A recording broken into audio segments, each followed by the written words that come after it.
Bonjour, bienvenue à tous dans l'émission L'autre potentiel, j'ose ma différence, la chaîne pour et par les autres potentiels où chaque histoire nous révèle que nous sommes tous, à notre manière, uniques, incroyablement capables et profondément connectés. Dimanche dernier, nous avons fait la connaissance de Marie-Ève Tries, nous avons parlé longuement de l'autisme et aujourd'hui, nous continuons à écouter Marie-Ève et nous parlions à la fin de notre interview la semaine dernière du spectre autistique et c'est avec ça que nous allons commencer aujourd'hui.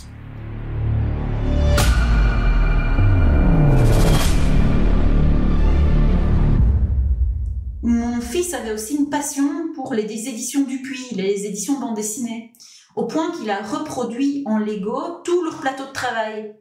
Mais pendant qu'il construisait ses Lego et qu'il reproduisait ce plateau de travail, il était profondément heureux et nourri. Donc pour nous, les intérêts dits restreints ne sont pas un problème. C'est quelque chose qui nous rend heureux, vraiment. Et ça, Donc je peux comprendre que tu n'aimes pas le terme. Voilà. C'est juste en fait, une réalité différente. Voilà. Et j'ose imaginer qu'il y a des personnes qui ne sont pas autistes et qui sont aussi passionnées par des choses. Et c'est là qu'on va parler de spectre autistique. Oui, mais ça m'intéresse aussi. Depuis ces dernières années, on a abandonné les anciennes classifications. Avant, on parlait d'autisme de Kanner, qui est l'autisme lourd, la personne qui est non-verbale, qui se tape la tête sur les murs, qui bave, enfin voilà, tout le cliché, ce que les gens appellent un autiste en général. Et puis, il y avait les autistes Asperger, les autistes surdoués, où c'est effectivement, et c'est une part de réalité, il faut le dire, je veux dire, moi, ça m'est arrivé de laisser tomber un paquet de marqueurs et que mon fils me dise « Maman, il en manque un ». Il y en a 35 et pas 36. Et ils étaient juste étendus par terre. Ça, moi, j'ai pas cette capacité miracle. Mais mon fils, là. Et c'est Raymond, quoi, le cliché de l'autiste intelligent. Mais en fait, dans la vraie vie, vous rencontrerez jamais Raymond parce qu'il y a autant d'autisme que d'autistes et c'est un spectre. Alors, le spectre, ça veut dire quoi? Ça veut dire qu'on peut avoir plus ou moins de caractéristiques autistiques et on peut les avoir plus ou moins fortes. Donc, on peut avoir des petites difficultés sociales ou des grosses difficultés sociales. Mais les difficultés sociales sont présentes chez tous les autistes. Et les intérêts spécifiques, c'est pareil. On peut très bien avoir des non-autistes qui sont passionnés par quelque chose au point d'en être obsédés et qui vont vraiment se lancer à fond là-dedans. Mais c'est pas parce qu'ils ont ce trait spécifique-là qu'ils sont autistes, mais il faut d'autres choses pour l'autisme, et notamment les difficultés sociales qui n'ont pas forcément. Vous pouvez très bien imaginer un monsieur qui s'intéresse très fort au monde ferroviaire, mais qui par ailleurs a une vie sociale riche, peut aller à toutes les réceptions de mariage qu'il veut et n'a pas de problème.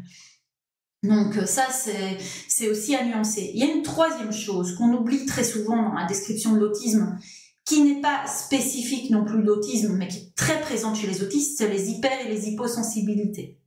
Alors moi, je n'ai que des hypersensibilités. Hypersensibilité au chaud, au froid, au toucher, à la lumière, au bruit. Ici, je suis dans le bureau de Marc, il y a une lumière qui arrive assez verticalement sur moi et je pense à cette lumière-là depuis que je suis arrivée. Est-ce que tu veux que j'éteigne la lumière? Ah oui, avec plaisir. Mais il fallait le dire.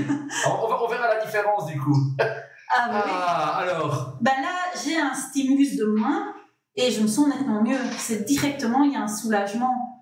Et les lumières trop fortes, trop vives, mais aussi le bruit. Je vais au supermarché, j'entends les caddies qui roulent dans tous les rayons.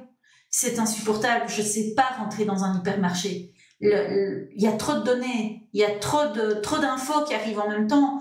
Et donc, de ce fait, je ne sais plus faire abstraction. Je fais mes courses dans un petit supermarché que je connais bien, où je sais où tout se trouve. Ça me sécurise aussi. Et quand ils changent le rayon, ça me met dans une rage folle parce que je dois reprendre de nouvelles habitudes. Donc, on est des gens qui sommes assez routiniers, il faut bien le dire, parce que le monde nous paraît un peu moins incompréhensible quand on a des routines. C'est plus facile pour nous quand les choses se passent toujours dans le même ordre. Alors, quand je dois aller quelque part, Ici, chez Marc, ça va, je connaissais déjà Marc, j'avais pas trop peur. Donc, j'ai eu peur de pas retrouver la maison, d'ailleurs, je me suis perdue, mais l'angoisse était tout à fait gérable. Mais, par exemple, si je vais à une réunion de travail où je connais personne, ben, j'irai repérer les lieux avant, ou j'irai voir sur Internet à quoi ça ressemble, pour me préparer dans ma tête, visualiser, ben oui, il y aura autant de personnes, ils seront assis là, moi je prendrai telle place.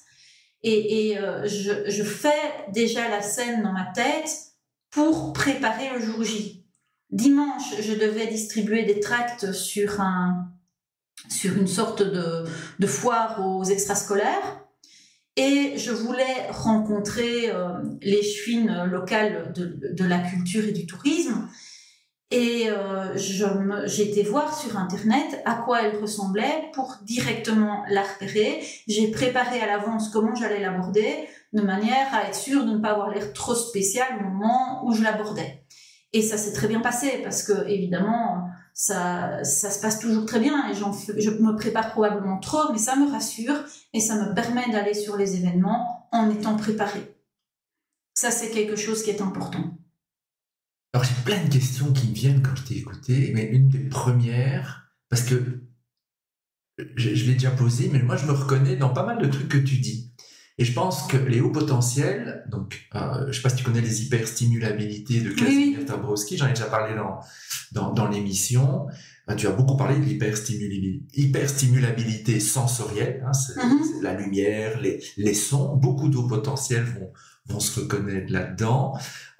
J'ai beaucoup de hauts potentiels qui pourraient se reconnaître aussi dans mes coachés sur cette intégration sociale. Bon, moi, par exemple, je me reconnais complètement quand tu parles de mariage, c'est quelque chose déjà discuté avec ma femme, de dire, mais il y a des trucs où je n'ai plus envie d'aller parce que je ne vois pas l'intérêt, je n'ai aucune envie d'aller vers les gens.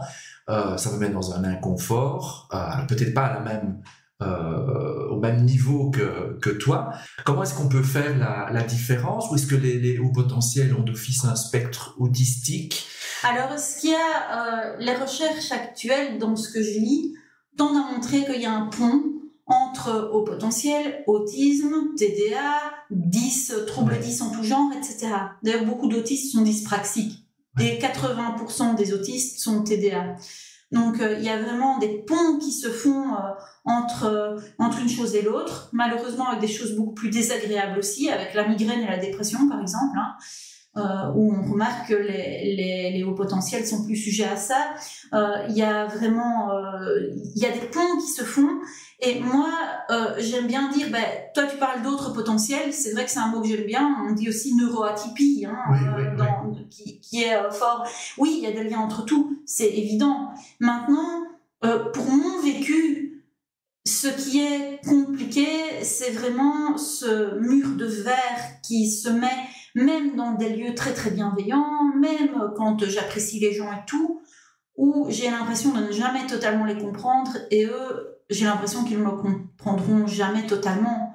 Quand il y a une brouille avec un ami ou quoi, c'est compliqué, parce que je comprends parfois pas ce que j'ai fait, ou les tenants et aboutissants du truc. C'est quelque chose... Les humains me semblent avoir un mode d'emploi vraiment compliqué. Mais ça, je te confirme. Et pour moi, c'est plus facile avec les enfants, parce que les enfants s'en fichent du masque que tu vas mettre. Si tu les regardes pas dans les yeux de la journée, ils s'en foutent. Si tu fais des trucs un peu spéciaux, en fait, ils s'en foutent aussi, parce que t'es l'adulte, ils pensent que tu sais ce que tu fais, et donc ils font confiance a priori, et surtout, ils t'aiment inconditionnellement, directement. À partir du moment où tu t'occupes d'un enfant, il a un attachement à toi, c'est clair, et c'est même pas remis en question. Et donc, c'est sur cette base, on peut travailler des problèmes pratiques. Parfois, ça arrive. Mais en règle générale, les enfants sont très respectueux, et on n'a pas besoin de mentir. Au contraire, ça va beaucoup mieux se passer si on est pleinement soi-même, et si on appelle... Par exemple, moi, j'ai énormément de mal avec les gens qui viennent me toucher par l'arrière, avec les gens qui mettent une main sur mon épaule et tout, c'est des choses que j'ai du mal à supporter. Si je dis simplement aux enfants, écoute, je n'aime pas quand tu viens te coller comme ça sur mon dos et que tu préviens pas. Est-ce que tu peux prévenir la prochaine fois? Il dira tout simplement oui, et il le fera. Il n'y a aucun problème. Les adultes, ils peuvent beaucoup plus facilement mal le prendre et il y a beaucoup plus de susceptibilité à ménager que chez un enfant. Ouais, quand on est dans l'ego. Voilà, si on veut. Ouais, si on veut. Clairement. Quels sont, si on fait un petit résumé, quelles sont les caractéristiques auxquelles on doit faire attention pour peut-être mieux se comprendre et peut-être voir que on va vers l'autisme ou un spectre autistique? Moi, je pense que c'est surtout la nature des troubles dans l'enfance qui doit primer. Et ça, c'est ce qu'on m'a dit plusieurs fois, notamment en diagnostiquant mon fils, mais aussi dans ma propre démarche. Qu'est-ce qui s'est passé dans l'enfance? Pourquoi? Parce qu'en grandissant, on est quand même des gens intelligents, donc on acquiert de plus en plus de codes. Et on va faire exprès de bien le faire. Mais si je vous fais imaginer... imaginons que vous allez dimanche à un repas chez votre belle-mère. Vous aimez bien votre belle-mère, elle est sympa. Votre beau-père est sympa aussi. Vos beaux-frères et belles-sœurs, vous les aimez bien et vos neveux, ils sont chouettes. Donc, vous êtes dans plein environnement tout à fait bienveillant. Vous allez devoir faire toute une série de choses auxquelles vous pensez probablement pas, mais auxquelles l'autiste va penser. Ouvrez la porte de la bonne manière, pas trop brutalement, pas trop fort, pas trop faiblement. Refermez la porte derrière soi de manière aussi normale, c'est-à-dire pas trop lentement, pas trop vite. Si vous la claquez derrière vous, c'est pas bon. Après, il va falloir dire bonjour à toutes les personnes qui sont dans la pièce. Mais vous pouvez pas dire bonjour à toutes les personnes de la même manière, sinon ça va avoir l'air bizarre. Donc, il faut dire bonjour à chacun d'une manière différente. Et donc, il va falloir savoir à qui vous allez faire un bisou, parce que vous les connaissez bien, mais là, tout d'un coup, il y a le voisin qui est là, vous n'allez pas lui faire un bisou, il faut lui serrer la main. Donc, directement, vous allez... il faut mentaliser. Nous, on mentalise tout ça. Il n'y a rien de naturel. On va aussi observer comment les autres mettent leur corps par rapport les uns aux autres, pour être à la bonne distance, pas trop près, pas trop loin. On va aussi, ensuite, quand faut-il s'asseoir? Quand est-ce à mon tour de parler? Finalement, qu'est-ce que je dois dire? Et il n'y a rien qui est naturel. Et c'est pas que nous ne sommes pas des gens spontanés et naturels, c'est que dans les relations sociales, pour nous, tout est acquis. Il n'y a rien qui est spontané. Alors, il n'y a rien qui est plus difficile pour nous. Par exemple, épisode de la photo de classe. Mais soit un peu naturel, mais ça veut dire quoi être naturel? Je dois faire quoi pour être naturel? Donc du coup on n'est plus naturel, c'est pas possible. D'où le sourire crispé sur les photos de pas mal d'enfants autistes, parce qu'ils font faire comme ça en montrant bien toutes leurs dents. Souris, oui, il sourit, mais fais un sourire naturel, enfin tu te fous de moi? Non, l'enfant il y peut rien, il va faire le sourire qu'il peut, le pauvre. Et donc en fait, ce qu'il faut faire, c'est les faire rire si on veut un sourire naturel. Parce que là, le rire est quand même le propre de l'homme, et là, il va sortir spontanément. Mais il y a vraiment tout ce truc soit naturel, pour nous, c'est pas possible. Et même quand un des épisodes qui me revient, c'est fin d'année passée, je termine un gros contrat avec un gros client, et on boit tous un verre. Et à un moment donné, il y a une des personnes avec qui je travaille qui dit tiens, mon mari qui est chercheur à l'UCL, il a été diagnostiqué autiste, mais je trouve ça bizarre parce que pour moi les autistes c'est pas des gens intelligents, c'est des gens qui le cliché, qui parlent pas, qui sont... Et j'ai dû découvrir les choses autrement et apprendre plein de choses sur l'autisme. Et là, du tac au tac, la psychologue avec qui on travaillait dit « Ah non, l'autisme, c'est pas ça. L'autisme, c'est plein de gens. D'ailleurs, regarde, Marie-Ève, elle est autiste. » Et moi, je n'avais évidemment jamais parlé de ça avec un client. C'est quelque chose... Et donc, et je lui ai demandé « Mais qu'est-ce qui fait que tu as vu ?»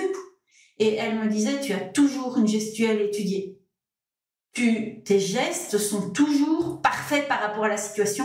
Il n'y a pas de gestes spontanés, il n'y a jamais de gestes en trop. » Et elle me disait, la manière de regarder les gens caractéristique aussi. Ouais. Mais comment tu vis ça? Parce que ça doit être énergivore ou ça devient tellement naturel? Parce que quand tu me dis, je dois... l'histoire de la porte, la distance, qu'est-ce que je dois dire bonjour, pas de la même manière, mais c'est épuisant.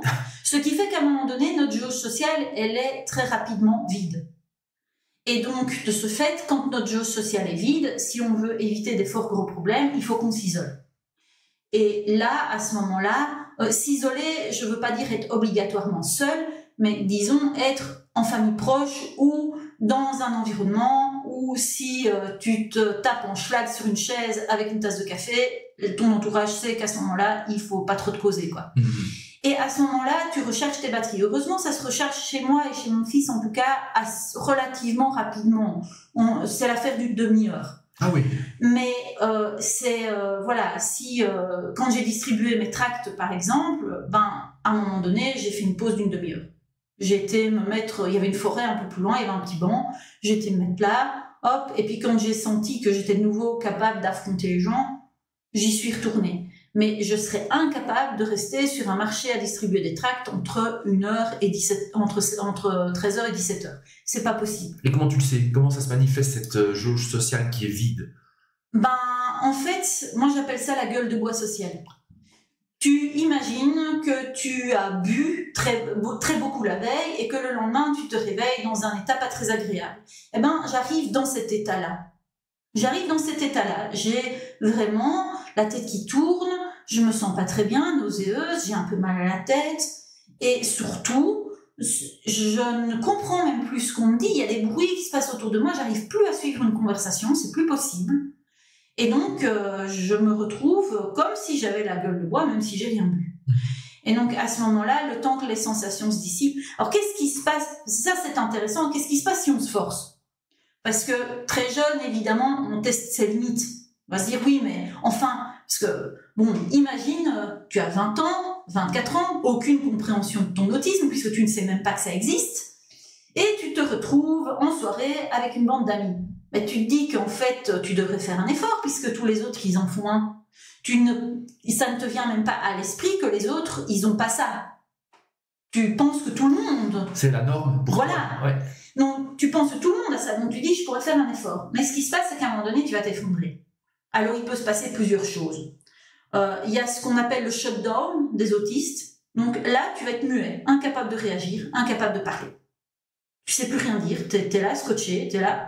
Un mini burn-out. Non, c'est pas ça. C'est plus comme si t'es en panne. En panne. Oui, voilà. Il n'y a plus rien qui sort. Tu entends bien ce qu'on dit, tu entends bien qu'on te pose une question, mais tu es incapable d'y répondre. Et moi, ça m'arrive surtout dans des cas de conflit. Des personnes vont arriver dans des situations ultra conflictuelles, on va venir m'agresser, je suis incapable de me défendre. C'est vraiment être figé. On est figé et on sait bien, on voit ce qui se passe, hein, mais on est incapable d'y répondre. L'autre chose qui peut arriver, c'est le meltdown. Donc là, ça, c'est vraiment, on s'effondre, on a des crises de larmes, de colère, on peut même parfois arriver à détruire des trucs ou quoi, c'est extrêmement violent, on n'a plus le contrôle de nos émotions et de nous-mêmes. Et après ça, s'ensuit une mini-phase dépressive qui peut durer plusieurs jours. Donc on peut vraiment être très très mal. La dernière fois que ça m'est arrivé, c'était au mois de juin. J'avais été à un événement très important pour moi avec mon frère. J'ai tenu l'événement et le lendemain, j'étais incapable de me lever. J'étais vraiment, malade, comme avec la gueule de bois, et vraiment avec des sentiments très négatifs de dévalorisation de moi, etc. Où j'ai pleuré. Mais je sais ce qui se passe maintenant. Mais imaginez que vous avez ça en ne sachant pas ce qui se passe. Et ça a été ton cas pendant... Ça a été mon cas pendant des années. Et ça, c'était compliqué de l'accepter. Et tout le monde disait, oui, mais enfin, il faudrait quand même bien que tu apprennes à maîtriser tes émotions. Sauf que c'est pas de l'émotion, c'est vraiment une surcharge. Et ça, il faut le savoir. Et ce que la prise de conscience de mon autisme a amené, c'est le fait que maintenant, je le sais. C'est à ça que c'est dû. Je sais que je ne dois pas m'exposer à une surcharge parce que sinon, mon corps va se mettre en alarme et c'est comme ça. Je n'y peux rien.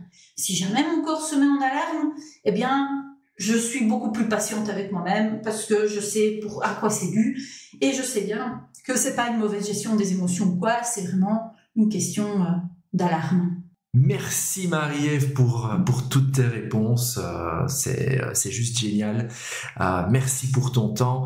Je propose d'en rester là pour cette semaine parce que là je voudrais aborder la semaine prochaine, dimanche prochain à partir de 8h, un autre thème et d'aller voir peut-être le côté lumière de l'autisme et pour ça je pense qu'on prendra bien le temps dimanche prochain à partir de 8h, disponible sur toutes les plateformes de podcast.